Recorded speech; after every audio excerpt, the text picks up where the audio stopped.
মাশাআল্লাহ।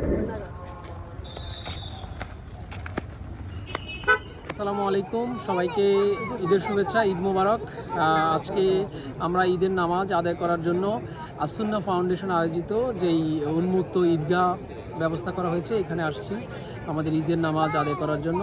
আর এই ঈদের নামাজে আজকে ইমামতি করবেন শায়েখ মোহাম্মদ আহমদুল্লাহ।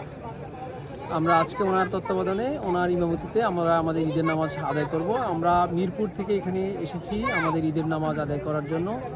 সো আমরা আপনাদেরকে দেখাচ্ছি, অনেক বড় একটা ঈদগাহ ময়দানের ব্যবস্থা করা হয়েছে, প্রচুর মানুষের সমাগম রয়েছে।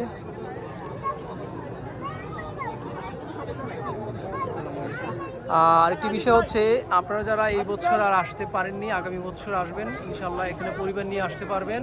বাচ্চাদের জন্য ব্যবস্থা রয়েছে, এছাড়াও মহিলাদের নামাজের যথেষ্ট ব্যবস্থা রয়েছে আলাদা করে। মহিলারা চাইলে ঈদের নামাজ আদায় করতে পারবেন। এই ঈদগাহ মাঠের পেছনের অংশে মহিলাদের জন্য নামাজের ব্যবস্থা রয়েছে।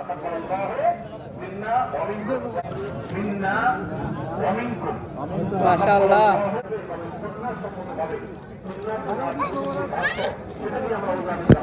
এবার ওর সাথে করো, পিচ্ছের সাথে করো।